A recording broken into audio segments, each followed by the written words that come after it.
Bienvenida o bienvenido a esta exploración.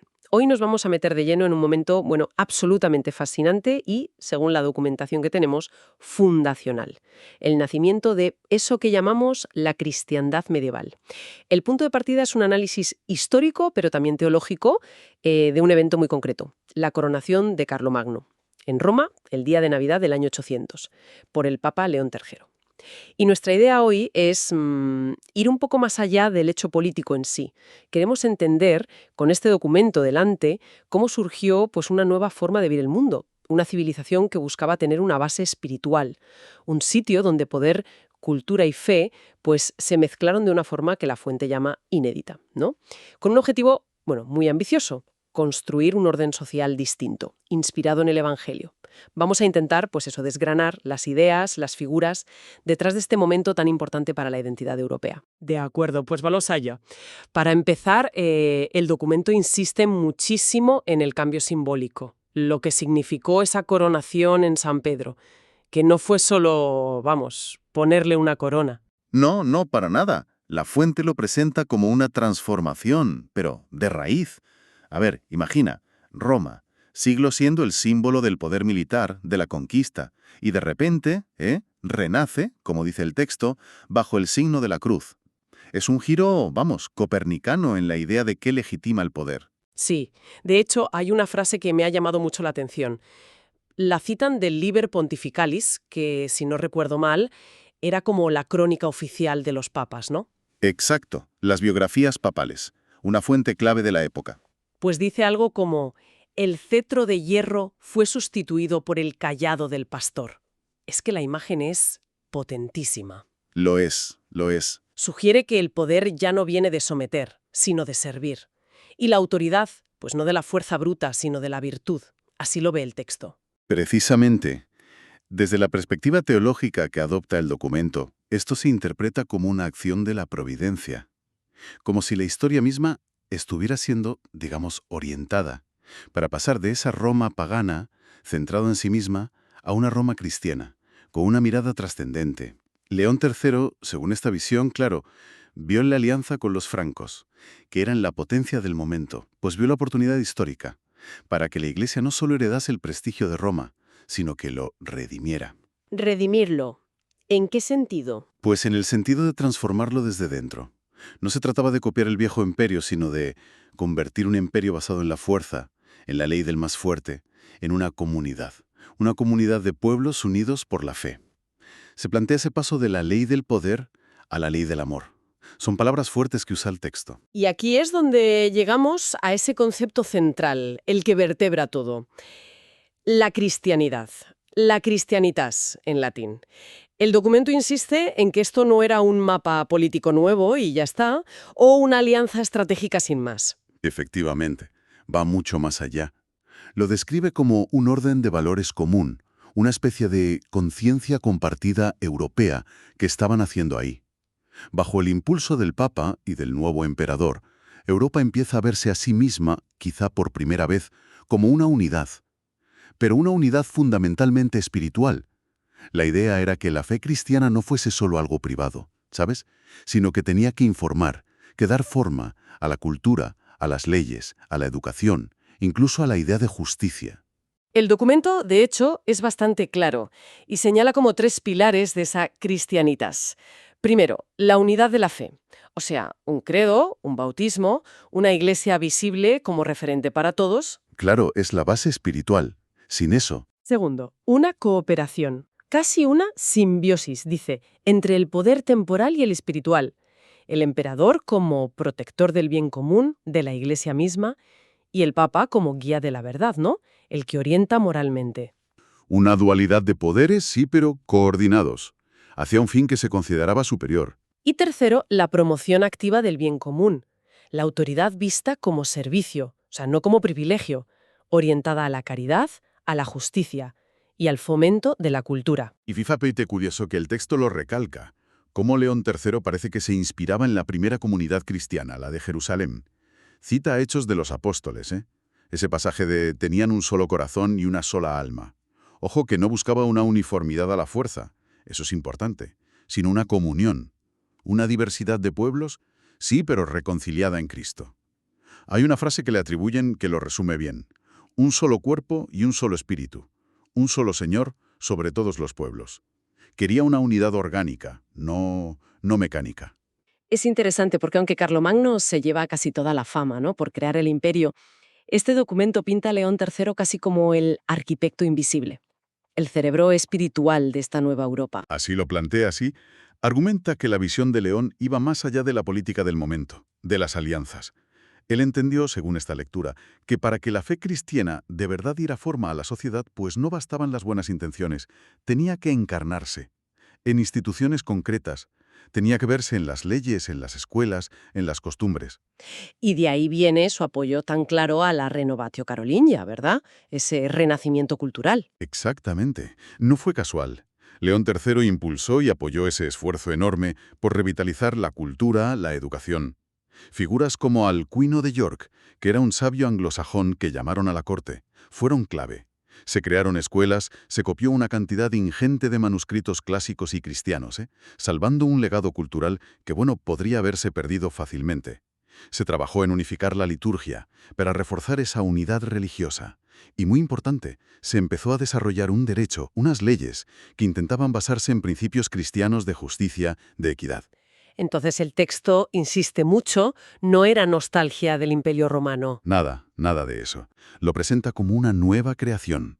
No era restaurar lo viejo, lo pagano. Era construir algo distinto. Europa como una comunidad moral, con una identidad basada en la fe y en valores compartidos. El nacimiento de una civilización, recalca, no solo de un imperio. Hay una cita que me parece que lo resume muy bien, esa relación que buscaban entre poder y fe. El poder que no enseña, destruye. La Iglesia que no forma, se apaga. Por eso la fe debe educar a los reyes y los reyes deben proteger la fe. Refleja perfectamente esa interdependencia que veían, esa necesidad mutua. Totalmente. Es la idea de que el poder, para no ser tiránico, necesita sabiduría. Y la fe, para florecer y formar conciencias, pues necesita un marco de protección. León III, en esta visión, buscaba orientar la política hacia la virtud, darle al poder un horizonte moral, un sentido, más allá de administrar o conquistar. Entendía que las dos esferas, la espiritual y la temporal, se necesitaban para construir algo sólido, algo con significado trascendente. Vale, hemos hablado del símbolo, del concepto de cristianitas, de las figuras, pero ¿qué hay en el fondo? ¿Cuál era la teología, la visión de Dios, del mundo, que impulsaba esto, según el análisis? Aquí el documento profundiza bastante. Sostiene que, para León III y la gente de su entorno, la cristiandad no era un fin en sí misma. No era solo un sistema político mejor, o una forma de organizar la sociedad y ya. Se veía como una manifestación histórica, terrenal, imperfecta, claro, pero una manifestación del reino de Dios. El reino de Dios. ¿Y eso cómo se entendía aplicado a un imperio, a algo terrenal? A ver, la idea central era que Cristo no es rey solo en el cielo o en la conciencia de cada uno, sino que debe ser reconocido como rey del universo, y por tanto su señorío debía tener consecuencias concretas en cómo se organiza la vida aquí en la tierra. Su voluntad, la que se revela en el Evangelio, debía aspirar a ser la norma, la que inspirase las leyes, la cultura, las relaciones sociales, todo en realidad. Se buscaba superar esa división entre lo sagrado y lo profano, porque bueno, la convicción era que toda la creación pertenece a Dios y debe orientarse a Él. Suena casi como un intento de llevar a la práctica a gran escala eso del Padre Nuestro. Hágase tu voluntad, así en la tierra como en el cielo. El Imperio Carolingio, bajo esa inspiración del Papa, debía ser ese espacio donde se intentara vivir así. Esa es exactamente la interpretación que ofrece la fuente. El ideal era ese: crear un ámbito social, político, donde los principios del Evangelio no fueran solo una opción personal, sino la referencia fundamental para la convivencia. Hay una homilía que se atribuye a León XIII, supuestamente de después de la coronación, que lo dice muy gráficamente. El reino de Cristo comienza en la tierra cuando los hombres gobiernan con amor y obedecen con fe.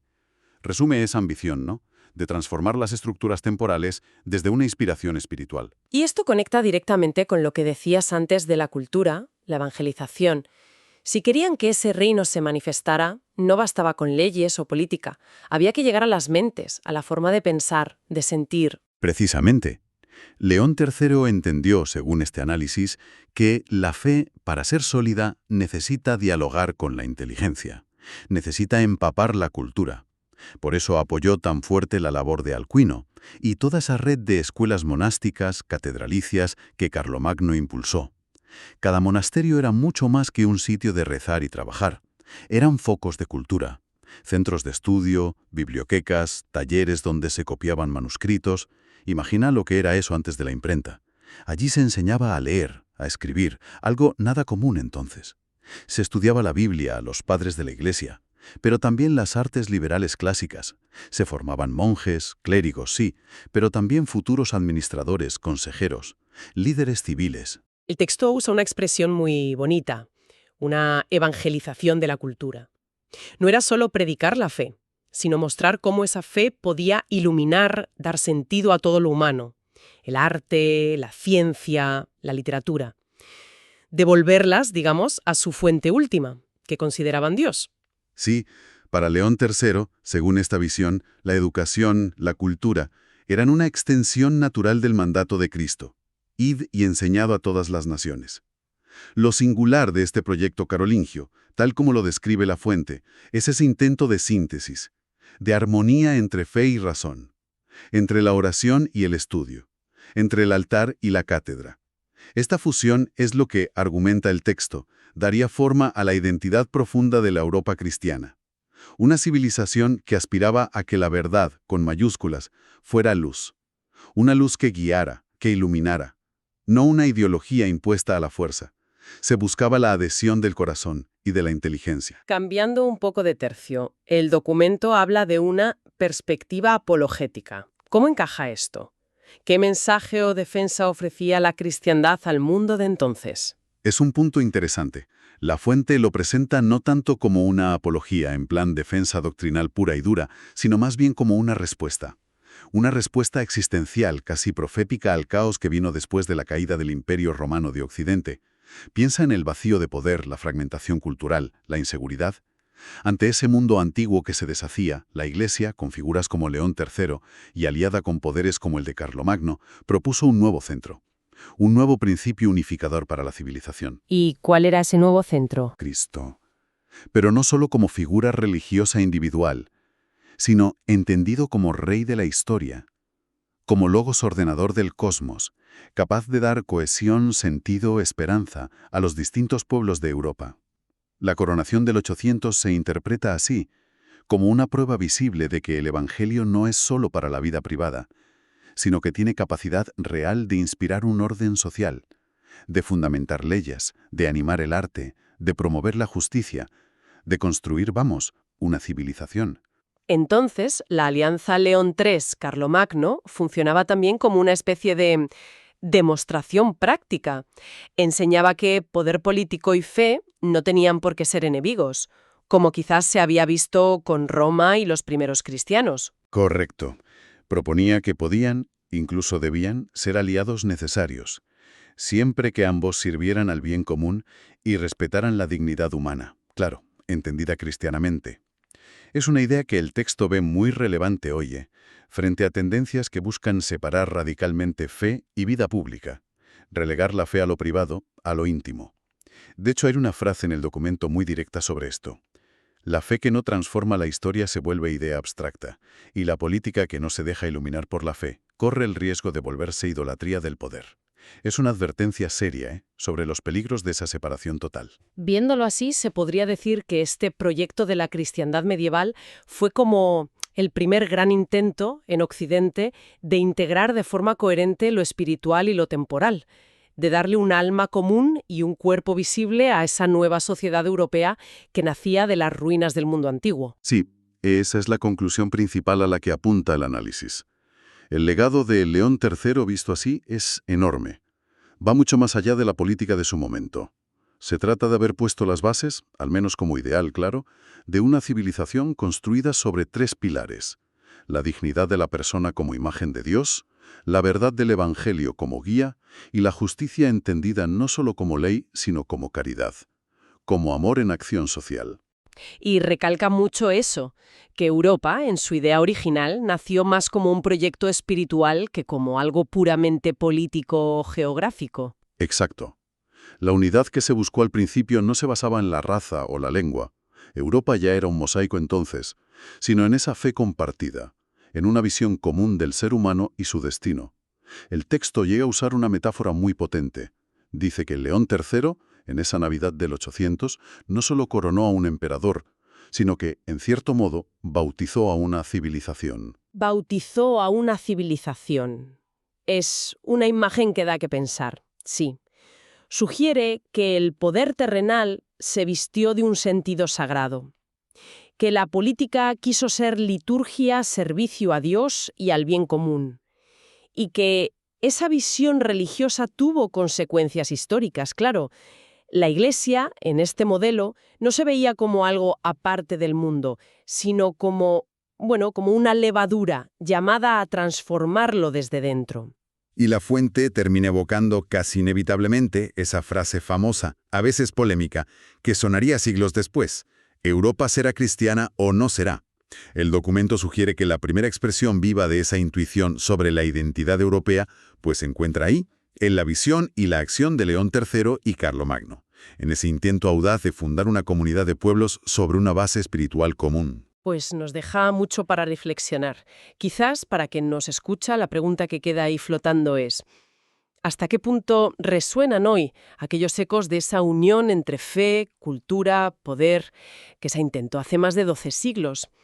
En nuestro tiempo, tan marcado a menudo por la fragmentación, la polarización y esa búsqueda, a veces angustiosa, de fundamentos comunes, ¿qué lecciones, qué desafíos o incluso qué advertencias podríamos sacar de aquel ideal medieval, con sus luces y seguro también con sus sombras? Una pregunta abierta para seguir pensando.